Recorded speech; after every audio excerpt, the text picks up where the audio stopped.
안녕하세요. 끝내주는 인터뷰 시작하겠습니다. 세계 최대 IT 전시회 CES가 계속 많은 뉴스를 내고 있는데요. 이 중에서 엔비디아가 테슬라를 위협한다. 이런 기사가 많이 나오고 있습니다. 자율주행 자동차의 판이 바뀌고 있다. 이런 얘기가 있는데 역시 AI 딱 하면은 생각나는 분은 우리 강정수 박사님이신데 오늘 모셨습니다. 안녕하세요. 네, 안녕하세요. 네. 이번 CES에 가장 많은 기사 중에 하나를 보게 되면 엔비디아가 테슬라를 위협한다. 네. 이런 얘기가 있는데 자율주행차의 방향이 바뀌었다. 이게 무슨 얘기죠? 뭐 바뀌었다까지는 아니지만요. 지금까지는 사실은 구글 웨이모하고 테슬라하고 대립하는 형국이었고 또는 중국의 바이두가 만드는 아폴로고라든지 뭔가 전통적인 그 구글과 테슬라의 전쟁 구도에서 아주 강력한 플레이어가 등장하면서 테슬라하고 엔비디아하고의 대결 구도로 재편이 됐다고 볼 수가 있습니다. 방법론적으로 볼 때는요. 네. 특히 구글 같은 경우에는 사실은 우리가 눈에 보이지 않지만 사실은 도로에다가 선로를 까는 방식이에요. 선로를 깔아서 그 선로 위만 움직입니다. 예. 그러니까 즉 뭐 센서를 달고 뭐가 있지만 가장 중요한 것은 HD 맵이라고 해서 고정밀 지도를 항상 필요로 해요. 아하. 지도가 없으면 그리고 사전에 주어진 규칙이 아니면 못합니다. 예를 들면 이번에 샌프란시스코에서 정전 사태가 났을 때 이거는 알고 있지 못한 상황 사전에 어떻게 될지 차가 모르는 섰더라고요. 거죠. 그러면 서버리는 거죠. 그러니까 즉 예고되지 않았던 것, 자기가 배우지 않았던 것은 행동하지 않습니다. 아. 이것이 이제 구글의 웨이모 방식이고 구글의 웨이모 방식은 정밀성은 있는데 센서를 많이 쓰기 때문에 단점은 자본 효율성이 떨어집니다. 엄청나게 추가적인 비용이 발생하게 되고 차량 가격이 한국 돈으로 1억 원을 넘게 되고 이런 특수 차량이 돼야 되는 건데요. 네. 이번에 엔비디아가 한 것은 그럴 필요 없이 우리도 거의 테슬라랑 똑같은 소프트웨어를 줄 테니 본인들이 그것도 무료로 줄 테니 벤츠가 이번에 이제 같이 하기로 했었고 토요타도 같이 하기로 했고요. 현대자동차도 이번에 정의정 회장하고 만나면서 같이 하기로 하고 전 세계 있는 OEM 업체들, 자동차 만드는 업체들에게 우리 소프트웨어를 갖다 쓰세요. 뇌를 주겠다. 쉽게 네, 얘기하면. 뇌를 주겠다. 근데 무료로 주겠다. 다만 그것이 작동하려면 자신들의 칩이 있는데 그 칩을 다 차에 깔아야 된다. 그 칩 사서 까시고 뭐 카메라는 우리 거 안 써도 되고 카메라나 레이더나 라이다도 이제 달아야 되는데요. 달아도 이건 가장 중요한 건 맵리스라고 합니다. 지도 없이도 가능합니다. 테슬라도 지도 없이 가능하다고 볼 수가 있는 거거든요. 네. 내비게이션상의 지도는 필요하지만 고정밀 지도가 필요하지는 않습니다. 네네. 근데 이번에 엔비디아도 고정밀 지도가 필요 없고 방식도 테슬라랑 유사합니다. 엔드 투 엔드라고 해서 센서가 그것이 카메라든 레이더든 라이더든 센서가 인지한 사물에 대해서 어떻게 행동할 것인가 바로 행동에 대한 추론을 AI가 한다라는 부분에서 테슬라랑 유사하다고 볼 수가 있는 거고 네. 유사한 수준을 제공해 줄 테니 똑같이 쓰세요라고 하니까 이거는 판이 바뀔 수 있겠는데 라는 어떤 시각들이 나타나면서 테슬라 주가도 흔들리고 테슬라와 또 일론 머스크가 여기에서 반론도 제기하고 이런 지금 형국이 형성되고 있다고 볼 수 있습니다. 일론 머스크는 여기에 대해서 어떤 반론을 제기하고 있나요? 이제 항상 여러분들이 이제 아셔야 되는 것은 희귀 사례 또는 엣지 케이스라고 얘기를 합니다. 예를 들자면 여러분도 아시는 것처럼 현대자동차의 그 포디투닷에 있는 송창현 사장이 물러나면서 그 포디투닷에서 유튜브에다가 자신들의 자율주행 기술을 영상으로 올렸어요. 그런 걸 보면 막 고속도로에서 운전하고 자동차 전용들이 운전하고 그걸 빠져나와서 이런 걸 보여준단 말이에요. 예. 자율주행에서는 그런 건 중요하지 않습니다. 그거는요 자율주행을 시작한 업체들은 금방 쫓아올 수 있는 기술이에요. 근데 자율주행이 어려운 게 뭐냐면 갑자기 눈이 와가지고 빙판길이 됐을 경우 어떻게 해야 될지, 갑자기 안개가 없던 도로에서 안개가 꼈을 때 어떻게 해야 될지, 이런 일들이거든요. 사람이 뛰어든다. 사람이 갑자기 뛰었는데 즉 우리가 운전이라는 건 규칙대로 되면 여러분 고속도로에서 사고율이 가장 적습니다. 아무리 빠르게 달려도 정해진 룰 외에 다른 현상들이 일어날 수가 없거든요. 근데 예측하지 못했어요. 또는 마을버스가 있어서 나 저거 너무 답답한데 추월해야지 라고 갔는데 정면에서 차가 와요. 뭐 충돌이 일어날 수도 있지만 그 차도 느리게 와서 나도 느리게 해서 충돌 안 했지만 내가 여기서 후진을 해야 되는지 마을버스가 지나가도록 기다려야 되는지 이런 판단들을 잘 못해서 접촉사고가 발생할 수도 있는 거거든요. 네. 이러한 예상하지 못했던 것은 정말 수도 없이 많습니다. 갑자기 폭우가 올 수도 있는 거고요. 그러니까 이러한 상황에서 부산 지역 분들은 사실 빙판길에서 운전 잘 못하시잖아요. 그렇죠. 강원도 사람은 눈길에서도 운전 잘해요. 그렇죠. 그러면 테슬라 같은 경우 그럴 때는요. 핀란드나 스웨덴에서 학습한 AI를 불러옵니다. 거기 수백만 대가 이미 달려봤으니까. 그렇죠. 빙판길을 달려봤으니까 이거를 부산에다 적용을 해버려요. 그러니까 즉 엣지 케이스를 전 세계에서 다 수집을 해서 여기서 어떻게 대응할지를 AI가 인간이 하는 모습을 보고 아 이렇게 하면 되겠구나. 라고 다 배워왔어요. 그래서 이제 이거를 롱테일 오브 엣지 케이스라고 얘기를 합니다. 엣지 케이스가 수도 없이 많은데 테슬라는 우리는 그걸 다 가지고 있다. 왜냐하면은 테슬라에서 FSD를 자율주행을 안 하더라도 테슬라에 있는 카메라가 다 찍고 있어요. 그러니까. 그거를 다 업로드 하거든요. 그걸 우리가 테슬라를 구매할 때 약속을 합니다. 이용자가. 그래서 제가 지금 그 여쭤보려고 하는데 네. 지금 테슬라를 구매하시면은 앞으로 수없이 업데이트되는 거를 자동으로 업데이트 해줍니다. 네. 이거잖아요. 네. 그러면 그거하고 엔비디아가 하는 거하고 무슨 차이가 있는 엔비디아는 그러니까 일론 머스크가 얘기한 거 너는 엣지 케이스가 없지 않냐. 그렇게 했더니 엔비디아는 우리가 그것을 엣지 케이스를 AI가 만든다. 순간적으로 판단해서 그러니까 아니 AI가 연습을 할 수 있도록 빙판길도 한번 만들어 보고 그러니까 학습 데이터를 AI가 합성한다 그러거든요.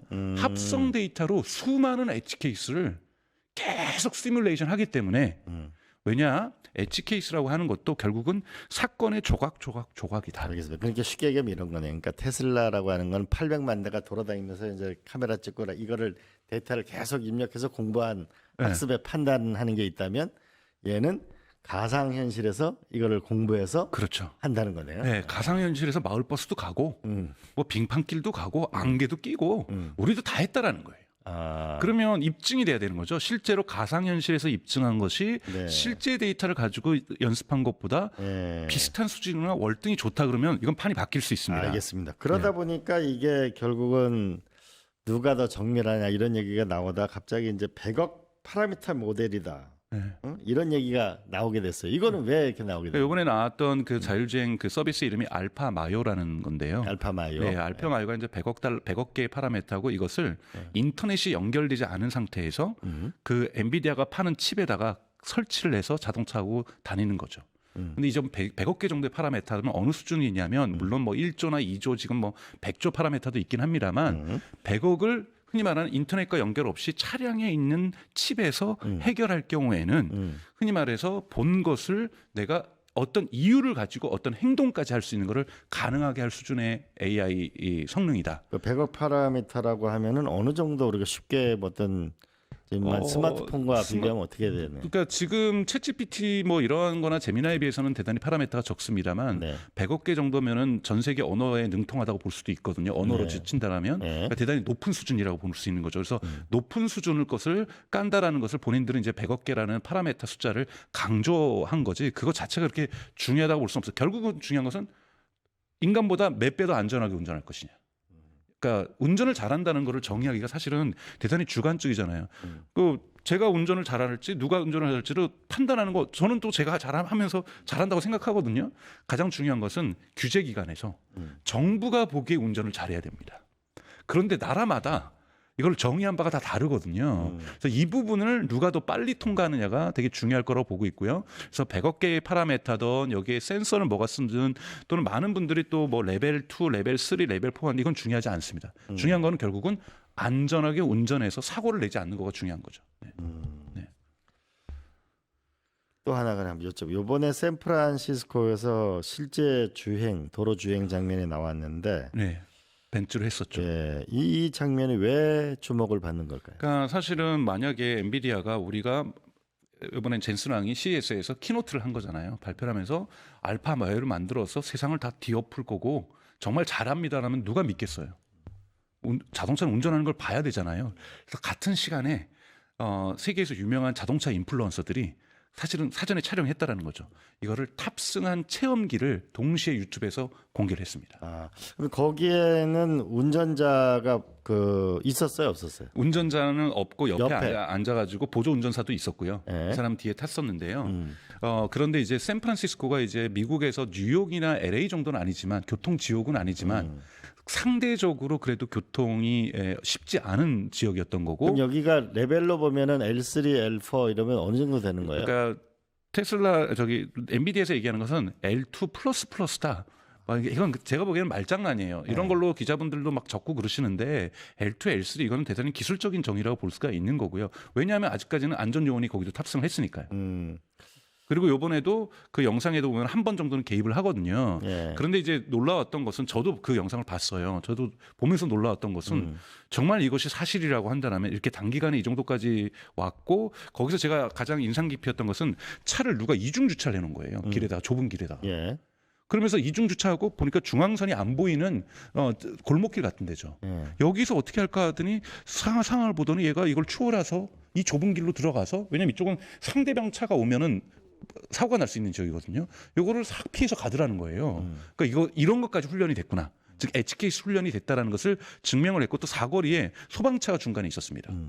그런데 그것을 처음에는 멈춰서 소방차가 뭘 하는지 지켜보다가 살짝 피해서 소방차를 우회해서 가더라는 거죠. 차선을 넘어서 당연하게. 예.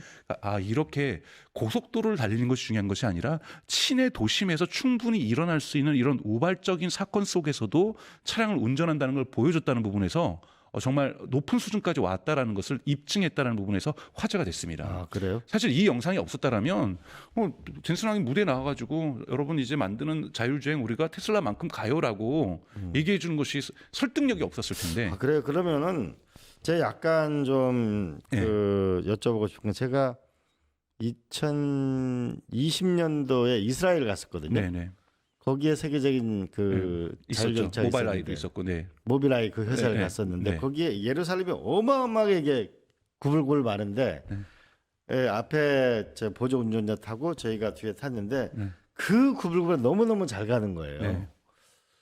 그럼 그거보다도 이게 더 발달된 건가요? 그러니까 거기서 이제 중요한 건 뭐냐면 그 지역을 구불구불하는 길을 여러 번 학습을 했다 그러면 공부를 했다. 공부를 했으면 당연하게 우리 똑똑한 친구가 지도 보면서 학습을 했으면 잘할 수 있죠. 알겠어요. 그럼 또 하나 질문. 네.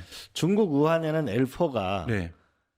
그냥 막 돌아다니면서 렌트까지 하잖아요. 네네 맞습니다. 그 수준에 비하면 이거는 많이 떨어지는 건가요? 어떻게 그러니까 되는 그 건가요? 우한에 지금 깔려 있고 중국의 상하이나 베이징에 깔려 있는 것은요. 제가 아까 말했던 가상 선로를 깔고 그 위를 가는 전차와 같습니다. 아하, 알겠습니다. 근데 이것도 괜찮은 방법이죠. 가상으로 눈에 우리가 보이진 않지만 차량 AI에게는 보이는 선로를 깐 거예요. 그러니까 트램이죠, 트램. 마치 그렇죠. 마치 그 항법 저거 가는 네. 것처럼. 그렇게 해서 안전하게 가면은 이것도 방법이 나올 수 있는데 이건 문제는 뭐냐면 그러면 모든 우리가 생각하던 뒷골목에도 다 가상 도로를 깔려면 많은 비용이 든다라는 거죠. 거대한 비용이 생기겠군요. 네, 근데 중국은 우선 이것까지 실험하는 거고, 근데 중국은 두 가지를 다 실험합니다, 여러분. 그런 식으로 실험하는 차량이 있고, 샤오펑 같은 경우에는 테슬라랑 지금 엔비디아랑 똑같은 방법을 합니다.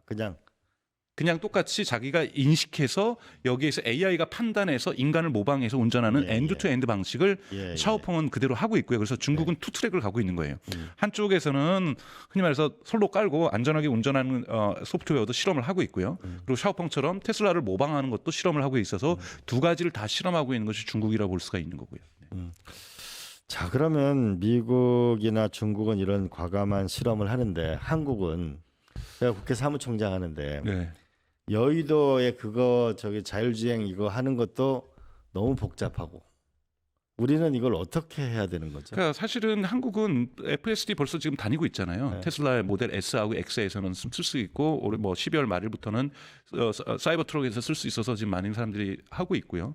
그리고 점점 요구 사항도 커질 거라고 저는 보고 있어요. 그러니까 시민들의 우리는 왜 자율주행 허락 안 해주냐. 그래서 1월 중순인가요? 국회에서도 공청회가 처음으로 열리더라고요. 예. 그래서 이러한 부분들이 있는데요. 이제 또 여기에 또 보여야 되는 것은 자국 산업의 보호잖아요. 그렇죠. 현대자동차가 또 너무 막 열어줘 버리면 경쟁력을 잃어버리면 여러분 대단히 위험한 일이 발생할 수 있는 굉장히 것이 중요한 포인트 같아요. 네 자국 산업의 보호. 조금 더 힘주어 말씀해 주세요. 네네네. 왜냐하면 만약에 제 가족들도 보면은 하루에 150km를 왕복하고 출퇴근하시는 분이 계세요. 네. 아침하고 저녁 다 합치면 다들 걱정해서 졸음운전하면 어떡할까. 근데 졸음운전을 매번 한다라는 거예요. 그렇다고 기사를 붙여줄 수 있는 능력은 안 되고. 그러면 다들 가족들이 요번에 연말에 모여서 뭘 했냐면 김서방 요번에 모델 S로 좀 바꾸게 우리가 가족들이 좀 십시일반해서 도와줄 테니 안전하게 좀 지내야 되지 않겠나. FS 된다던데. 전기차에는 관심이 없어요 어르신들이. 안전하게 운전하는 건데 FS가 있으면 그나마 좀 안전하다고 하던데. 이게 너무나도 지극히 정상적인 시민들의 요구사항이거든요. 맞아요. 그러면 물밀듯이 만약에 테슬라가 어떤 트릭을 쓸 수 있냐면요. 지금 미국에서 테이크 레이트라고 하는데 FSD 수용률이 12%밖에 안 돼요. 그러니까 100대 중에서 12대만 지금 FSD를 쓰고 있는데 네. 그러면 하는 것이 지사님들 아시겠지만은 미국에 있는 소도시 같은 경우에는 운전하는 게 어렵지가 않거든요. 그러면 사람들이 내가 굳이 이것 때문에 한 달에 $100를 뭐 10만 원을 내야 되나? 그냥 내가 운전하고 말지. 근데 한국은 출퇴근길이 되게 복잡하고 어렵고 두려워하는 사람들도 있고 접촉사고도 많이 나잖아요. 그럼요. 그러면 한국 같은 경우는 지금 수용성이 대단히 좋다라는 거예요. 그렇죠. 그러면 FTA에 의해서 테슬라가 어떤 걸 들여올 수 있냐면 모델 Y는 지금 중국에 생산된 건 안 되거든요. 네. 왜냐하면 미국에서 생산된 차만 FSD가 될 수 있어요. 한국에서 어떠한 막을 수도 없습니다. 왜냐하면 한국에서 생산된 것도 한국에서 도로안전규칙을 통과한 거는 한국에 생산된 미국에서 바로 풀 수 있거든요. 네. 이거를 상호 협정을 하면 FTA에서. 네, FTA에 의해서 지금 FTA 빈틈을 치고 들어온 거예요. 네. 테슬라가. 근데 너네 만약에 막으면 안 돼. 미국의 테슬라 자동차 이거네. 그렇죠. 근데 한국 거도 미국에서 못 막아요. 상호 한 겁니다. 네. 근데 이제 미국이 먼저 그걸 만들어서 들어온 거죠. 네. 근데 그러면 미국에 생산되는 모델 Y가 있어요. 스탠다드라고 해서 중저가 버전이 있습니다. 조금 더 저렴한. 예. 그걸 만약에 한국에다 수출한다면 모델 Y는 저렴하거든요. 네. 얼마나요? 그거는 이제 5천만 원에 지금 밑으로 지금 내려서 가격도 많이 내렸기 때문에 5천만 원 미만에 살 수가 있어요. 그럼 보조금까지 받으면 한 4,200만 원을 사요. 그럼 한국은 어떻게 해요? 현대자동차. 그러면 현대자동차의 지금 작년에도 모델 Y가 수입차 중에서 1등을 했단 말이에요. 그럼 이제 국내에서 가장 많이 팔리는 차가 될 수가 있어요. 그럼 상대적으로 현대차들이 안 팔립니다. 그러니까 전기차에는 시민들이 관심 없지만 자율주행은 관심이 많거든요. 안전 문제가 있으니까. 네. 조금이라도 만약에 이것이 아무리 주차도 해주잖아요. 네, 주차도 해주고 하니까 여러분 이것이 신기하다가 아니라 출퇴근해서 접촉사고 없고 이런 걱정 없고 한번 생각해보세요. 누가 집안에서 운전해서 긴 길을 출퇴근하는데 매일매일 다 저녁에 안전운전 맨날 바라고 막 문자 보내고 오늘도 안전운전 하세요. 가족들이 그러고 있잖아요. 그런 데서 만약 풀어주면은 급물살을 따면서 댐에서 물이 무너지듯이 테슬라를 구매할 가능성이 높습니다. 그러면 현대차에겐 치명적이거든요. 예. 이걸 보여주기 위해서 몇 년은 저는 지탱해 줘야 된다고 저는 생각이 들어요. 우리가 애플의 아이폰 도입을 늦췄어요. 다른 나라에 비해서. 아하. 그러면서 삼성 갤럭시에게 시간을 준 거잖아요. 굉장히 지혜로운 결정인데. 근데 과연 현대차에게 몇 년을 더 줄 수 있겠냐라는 거예요. 네. 이 문제에서 왜냐하면 현대차가 지금까지는 자율주행을 투자를 했는데 투자가 물거품으로 들어갔잖아요. 근데 현대차가 기술은 있는 거예요? 아니 기술을 읽기 위해서 들어보셨지 모르겠지만 포디2 다시라는 자회사가 있었어요. 여기서 자율주행을 했는데 거기 대표가 물러나면서 물러난 거죠. 못하겠다고. 사실 그 기술은 저는 시간을 버렸다라는 거예요. 한 3년을. 네. 그래서 그 3년을 만회하기 위해서 정의전 회장이 이번에 CES에 가서 젠슨왕을 만나서 우리도 그 알파 마요를 지금 벤츠가 지금 상용하는 걸 우리도 하겠다라고 지금 계약을 한 거죠. 구두 계약을 한 거죠. 그럼 이걸 도입해서 서울에서도 합성 데이터로 연습을 좀 해야 될 거 아니에요. 그렇죠. 그러려면 현대에도 최소한 1, 2년은 필요합니다. 그러니까 정부가 1, 2년은 막아줘야 되는 거죠. 예. 근데 그 사이에 테슬라는 빈틈을 뚫고서 정부도 못 막는 방식으로 들어올 수는 있습니다. 그래서 대단히 긴장되는 시기가 2026년과 2027년에 가요. 왜냐하면 우리나라 시민들도 미국 여행을 가거나 중국 여행을 가면 자존심이 상하거든요. 여긴 자율주행 되는데 CES도 지금 가가지고 다들 타고 다니고 있는데 맞아요. 우리는 안 되고 또 이번에 여러분 보셔야 될 것은 월드컵입니다. 월드컵이 멕시코, 미국, 캐나다에서 열리잖아요. 6월 달에. 이때 테슬라는 반드시 로보택시를 풀 거예요. 뭐 실패할 수도 있겠지만 월드컵의 경기를 보러 간 시민들, 그것을 취재로 간 방송국들 다들 이 로보택시 얘기를 할 거예요. 그런데 우리는 뭐 하고 있냐라고 정치권이 반드시 대답을 올 가을에는 할 수밖에 없는 압력이 형성될 가능성이 높다는 맞아요. 거죠. 우리가 그 아테네 올림픽하고 네. 베이징 올림픽 할 때 현대자동차 해가지고 일약 그 세계적인 홍보를 했는데 네. 이번에 월드컵이. 테슬라가 월드컵에 미국에서 하네요. 그렇죠. 그러면 미국에서만 11개 경기장이 있습니다. 그중에서 텍사스는 2개나 있거든요. 텍사스는 허가를 받았단 말이에요. 거기다 풀어버리면 전 세계 이목을 받을 거 아니에요. 그렇죠. 그러면 저희 한국 사회가 이것을 현대차를 위해서 자율주행 테슬라의 FSD는 요구사항이 뭐냐면 지금 한국의 테슬라 소유자들은 중국에서 생산된 것도 똑같은 차고 똑같은 소프트웨어인데 왜 미국에서 생산된 것만 그렇게 해주고 중국은 안 해주냐. 똑같이 풀어달라 해요. 근데 그들의 소비자들의 요구도 부당한 건 아니거든요. 아니 우리가 지금 자동차 산업을 지키려고 이번에 미국하고 관세 협상할 때 네. 그 어마어마한 그 돈을 우리가 거의 미국에 네. 정말 투자했죠. 투자한다고 네, 약속했죠. 마지막에 본전 끝나고 나면 이익의 9대 1을 9를 미국이 가져가는 이런 양보까지 했는데 이 자율주행 차가 미래로 가는 건 틀림없잖아요. 네. 그럼 미래 자동차에서 현대자동차가 앞서 나가는 뭔가를 하려면 정부는 어떤 걸 해야 됩니까? 그러니까 정부 같은 경우에 사실은 적절한 긴장감을 요구해야 되는데요. 현대자동차에게 빠른 속도로 이 피지컬 AI 자율주행에 대해서 속도를 낼 거를 왜냐하면 현대 같은 경우에는 테슬라는 집중력이 다른 것이 거기는 그냥 AI에 올인 했어요. 올인. 자동차는 적게 팔아도 좋다일 정도로 모든 걸 올인하고 있는데 네. 현대는 신경 써야 될 게 너무 많습니다. 상용차도 팔아야 되고 뭐 모닝도 팔아야 되잖아요. 기아차는요. 뭐 다 팔아야 되는데 여기에 자율주행까지 하려고 하니까 이 회사의 그 DNA 구조가 자동차 DNA가 99%고 1%가 지금 자율주행인데 그것도 자회사로 가지고 있었는데 이제 엔비디아랑 협업하려면 협업의 체계와 이 생태계를 만드는 것도 대단히 오래 걸릴 거라는 거죠. 그래서 이 부분에 대해서 국가적 차원에서 지원해 줄 수 있는 체계가 저는 반드시 필요하다고 저는 생각이 듭니다. 자동차 회사가 아니고 AI 회사다 이런 기본 개념을 가져야 되겠네요, 그죠? 그렇죠. 그렇게 되고요. 또 하나는 경쟁은 시민들에게 소비자에게 아름답고 좋은 거잖아요. 자본주의의 가장 매력은 다양한 문제점에도 불구하고 경쟁인 거죠. 그러면 현대차가 아닌 국내 스타트업이나 기업들에게는 자율주행의 기회를 줄 것인가? 그거 중요한 포인트인데. 네, 자동차는 허가 산업이잖아요. 그렇죠. 그러면 자율주행에 대해서 예를 들면 삼성이 뛰어든다든지 스타트업인 뭐 소카가 뛰어든다든지 다양한 기업들이 우리도 하겠습니다라고 할 수 있잖아요. 우리도 엔비디아랑 왜 현대차만 협업해요? 우리도 하겠습니다. 어차피 소프트웨어가 중요한데 하드웨어는 그러면 우리 중국 거 갖고 와서라도 소프트웨어는 엔비디아가 해서 우리가 서비스할게요. 우리가 로보택시 할게요. 말 되는데요? 자, 그러면 여기에 대해서는 어떻게 할 것인가? 이런 기준이 없어요. 지금의 정부의 법제도는 전통적인 차량과 관련된 법제도라는 거죠. 네. 이 부분과 관련되는 근본적인 변화가 있어야 되고요. 근데 자율주행은 내연기관에서도 가능할 수 있지만 전기차에서 훨씬 더 잘 되거든요. 그래서 자율주행이 확산된다는 건 전기차의 확산입니다. 근데 서울시 같은 경우에도 자동차, 전기차 보급률이 전체 신차가 아니라 전체 보급률이 20%만 되면요. 충전을 동시에 하면요. 서울시 저녁에 전기 셧다운 돼요. 블랙아웃 됩니다. 아, 거기도 또 전기 문제가 또 있는. 왜냐하면 그러니까 물론 동시에 20%가 다 꽂지는 않겠죠. 근데 만약에 정말 동시에 꽂는다라면 그런 일이 생겨서 노르웨이 같은 경우는 어떻게 하냐면은 꽂을 때 언제 너가 출근하는지, 언제 퇴근하는지를 입력을 하면은 AI가 분산해서 충전을 해줘요. 이러한 국가망과 도시망을 지금 이미 구축을 하고 그렇죠. 있다는 우리가 거죠. 한여름에 에어컨 많이 쓸 때라든지 많이 네. 추울 때 같은 경우에 그럴 때 하면은 블랙아웃이 될 수 있는 거잖아요. 근데 전기차가 만약에 제가 집에 퇴근해서 꼽는단 말이죠. 꼽으면 그걸 동시에 다 그때부터 전기를 안 줘도 되거든요. 그 새로운 미래 시스템을 구축해야 되는 거네요. 도시 시스템을 완전히 새롭게 설계해야 되는 것부터 시작해서 준비해야 될 것이 대단히 많다라는 겁니다. 알겠습니다. 네. 자, 자동차는 이만 여기까지 하고 또 이번엔 로봇 얘기로 예, 한번 넘어가고 아틀라스, 네. 있습니다. 이번에 또 CES에서는 로봇이 일대 화제였는데 네.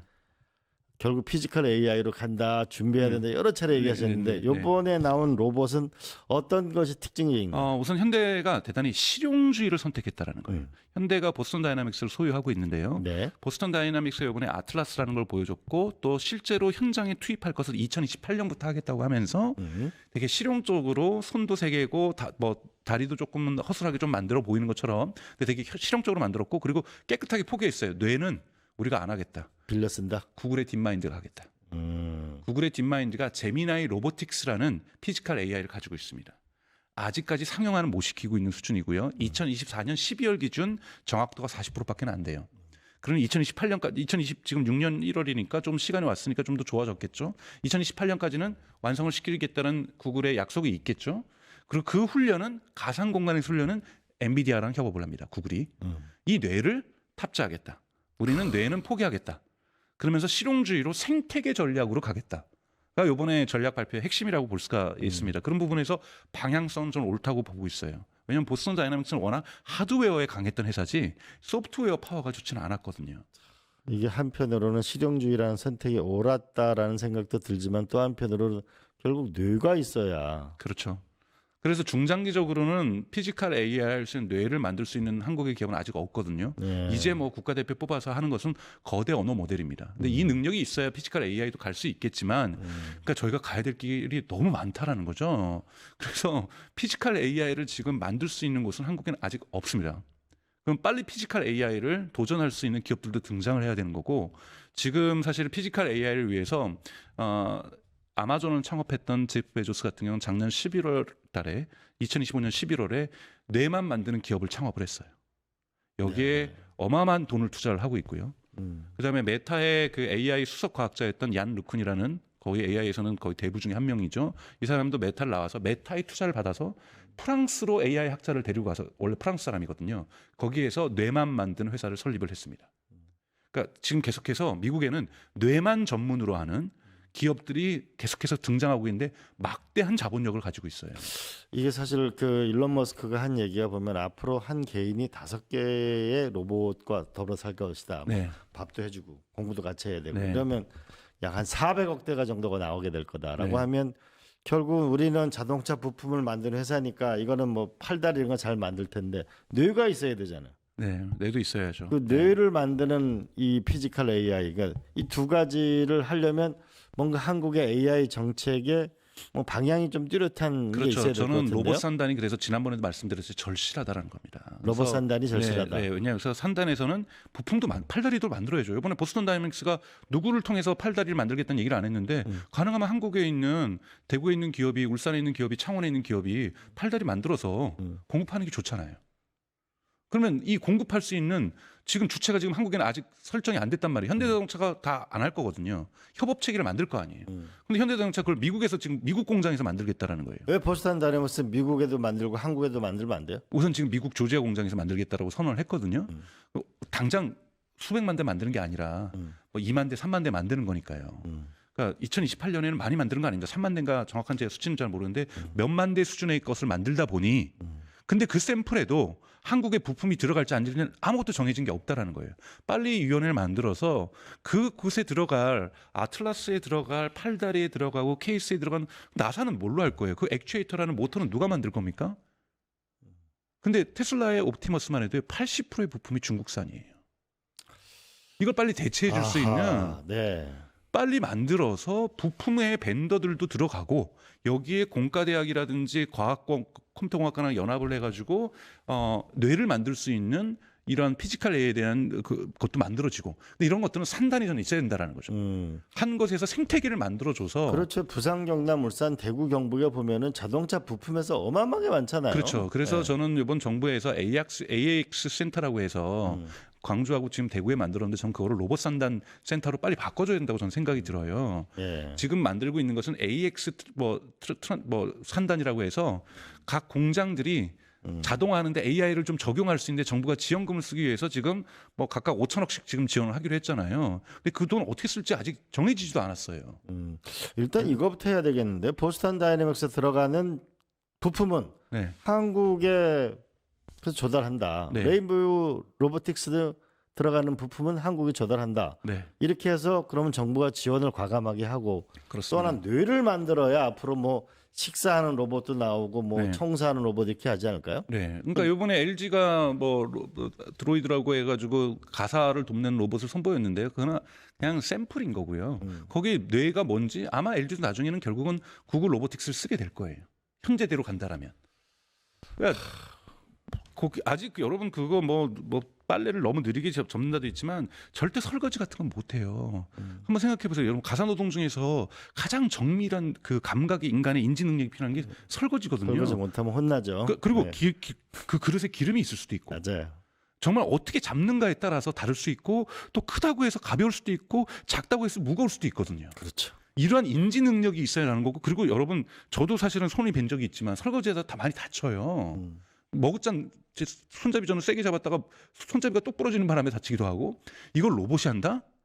엄청난 수준의 뇌가 필요합니다. 그렇죠. 학습도 엄청 해야 돼요. 엄청 해야 되고요. 그리고 설거지 개수대 크기도 다 다르고 뭐 저기 식기세척기 유틀에도 똑같은 접시 크기가 아니잖아요. 미국은 그나마 접시를 쓰니까 6키라도 편한데 한국은 그릇, 찌개 그릇 뭐 다 크기도 다양해요. 이거 집어넣기 정말 어렵습니다. 이런 부분에 대해서 근데 오히려 학습할 수 있는 기회는 많다라는 거죠. 그렇죠. 이런 부분에서 한국의 이러한 집단적인 이 거주 문화 속에서 나올 수 있는 데이터 부분들 많고요. 공장에도 그렇고 한국 뭐가 없냐면 지금 현대도 하려고 하는 건 뭐냐면 제조 공장에 있는 데이터 파이프라인을 만들겠다라는 거예요. 제조에서 쓰는 거 아직 AI가 학습할 수 있는 데이터로 지금 안 만들어져 있어요. 지금 미국에 지금 중국은 저기 다크 팩토리 가면서 가고 있는데 여기서 가장 중요한 건 뭐냐면 데이터 표준화입니다. 맞아요. 근데 지금 우리나라 뭐 울산에 있는 공장들, 창원에 있는 공장들, 대구에 있는 공장들, 그 공장들 각각 놀죠. 거기 데이터 표준화가 어디가 돼 있어요? 그럼 그 데이터만 모아도 또는 아파트 같은 경우에는 임대주택을 지으면서 임대주택은 죄송하지만 우리가 매일마다 5만 원씩 깎아줄 테니까 개인정보보호는 정부가 책임질 테니까 거기에서 이루어지는 가사노동의 데이터 파이프라인으로 만들자. 그러면서 하우스홀드 데이터 파이프라인 이런 것도 만들 수 있는 거잖아요. 맞아요. 그러니까 이런 부분에서 시급하게 정부가 해줄 수 있는 것은 데이터 파이프라인을 만들어서 이것과 가해서 그걸 주는 분들에게 인센티브를 줘서 중소기업에게도 인센티브를 주고 그러면서 AI에 대해서 깨어 있게 만들어주고 우리도 빨리 이걸 해가지고 언젠간 도입을 해야 되겠구나 이런 식의 부분을 만들어야 되는 것들이 중국에서 지금 가져가고 있는 그 다크 팩토리는 어마어마한 속도거든요. 맞아요. 네? 그러니까 여기에 대한 대응도 지금 빠져 있습니다. 만약에 이 제조업 부분에서 이 다크 팩토리 빨리 로봇으로 안 가면 정말 우리 제조업은 갈 길이 없을 거예요. 그죠? 중국은 정말 무선 속도고 가장 놀라운 사건은요. 기아가 중국에 공장이 있습니다. 근데 그거는 중국의 기술로 다크 팩토리를 만들었어요. 중국의 기술로. 그래서 거기서 만든 차를 해외에 수출합니다. 그래서 더 놀라운 거는 우리가 중국에 이게 만리장성 이런 데 가보잖아요. 네. 그러면은 쓰레기 하나도 없어요. 왜냐하면 로봇이 몇백 대 로봇이 가서 쓰레기 줍고 확인하고 이런 정도로 지금 진화하고 있으면 우리도 아까 말씀하신 것처럼 현대자동차가 진입할 수 있고 실험할 수 있도록 빨리 길을 열어주는 거. 네. 제조업 데이터 부분을 빨리 해서 용접은 용접. 네. 그죠? 그다음에 다양한 이 데이터를 빨리 파이프라인을 만들어서 AI가 학습. 뇌를 만들지 않으면 결국 의미가 없는 거잖아요. 그렇죠. 그죠? 그렇게 네. 해서 예를 들면은 뭐 부천에 있는 지금 GM 공장 문 닫으려고 하는데 거기를 갖다가 데이터 팩토리 뭐 다크 팩토리 뭐 시범 케이스로도 만들 수 있는 거잖아요. 아, 좋은 그래서 말씀이시네요. 뭐 서울시하고 서울시에서는 뇌를 연구하는 사람들이 존재하고 그 부천과 하고 경기도 뭐 그래서 이렇게 경기, 인천, 서울이 합작으로 해서 뭔가 여기에 다크 팩토리 시범 단지를 만들 수도 있는 거라고 저는 생각이 들어요. 예. 그래서 작은 다크 팩토리 시범 단지는 구로에 만들고 큰 거는 좀 부천의 GM 공장에다가 뭐 안 나갔으면 좋겠는데 자기네들이 나간다는데 그러면 그 공장 우리가 빈 공장으로 만드는 것이 아니라 다크 팩토리 실험장으로 만들어서 여기서 표준을 연구하고 뭐 이래서 이 표준을 확산하고 이러한 부분에 대해서 대단히 액션 플랜이 시급하게 저는 만들어질 필요가 있다고 저는 생각이 듭니다. 마지막으로 여쭙겠습니다. 네. 자율주행차가 한국이 성공하려면 네. 로봇 산업이 한국이 성공하려면 무엇을 해야 된다라고 정리를 좀 해주신다면 우선은 이것이 대단히 시급한 문제라는 대단히 그냥 신기술이 아니라 시급하다라는 것에 대해서 매우 심각한 수준으로 받아들이지 않으면 정말 우리 앞에 지금 문이 하나가 있는데 그 문 뒤에 뭐가 있는지 모르는데 그 문 뒤에 댐에 쌓여 있는 물이 지금 찰랑찰랑까지 차 있어요. 열면은 물이 조금씩 나오는 게 아니라 영화의 한 장면처럼 쏟아져 들어올 겁니다. 근데 이 부분들을 정치권이나 행정국에서 잘 모르고 계시는 것 같아요. 이 문을 열면은 그냥 새로운 세계가 열린 게 아니라 차고 넘칠 대로 지금 쌓여 있어서 문을 연 순간 홍수처럼 들어올 거라는 거죠. 그래서 이 부분에 대한 준비를 좀 경각심을 가지고 하셔야 될 필요가 있다고 좀 말씀을 좀 드리고 싶습니다. 네, 경각심을 가지고 좀 이 피지컬 AI 그다음에 자율주행에 대해서 좀 과감한 정책과 실험이 있었으면 좋겠습니다. 오늘 강정수 박사님 감사합니다. 네, 고맙습니다. 여러분 세계 최대 텅스텐 광산이 바로 우리 땅 강원도 영월에 있다는 사실을 아십니까? 지금 히토류 때문에 전 세계가 전쟁 중이죠. 중국은 텅스텐을 무기로 쓰고 있고요. 미국은 안보 자산으로 관리하고 있습니다. 그런데 우리는 한때 대한민국 수출의 56%가 강원도 영월에서 대한중석이라는 데서 수출을 했습니다. 거기서 대한중석을 판 돈을 가지고 포항제철을 만드는데 썼습니다. 그런데 불행한 것은 IMF가 나서 우리는 그 대한중석 텅스텐 광산을 매각했습니다. 지금 그 광산은 캐나다 소유로 돼 있습니다. 무려 수백조 원의 가치가 있다고 지금 평가되고 있습니다. 그런데 불행한 것은 광물자원공사는 현재 엄청난 적자 속에 시달리고 있고 석탄공사는 문을 닫았습니다. 우리는 과연 히토류 전쟁, 자원 전쟁, 그 자원이 가장 중요한 수백조 원이 대한민국 강원도 영월에 있는데 그걸 모르고 있다는 이 사실 심각하게 받아들이고 한번 전열을 정비해서 새로운 대한민국으로 전진해 나갔으면 좋겠습니다. 시청해 주신 여러분 고맙습니다. 감사합니다. 유튜브 구독하고 실시간 채팅과 댓글을 남기시면 매일매일 7,000TTCO를 드립니다. 참여 방법은 통통물 어플을 다운로드하고 회원가입과 로그인을 해주세요. 마이페이지에서 나의 회원 고유 번호를 복사해주세요. 유튜브 구독 후 실시간 채팅이나 댓글창에 고유 번호를 한 번만 입력하면 준비 끝! 지금 유튜브 채팅과 댓글 쓰기 참여하고 7,000TTCO 받아가세요.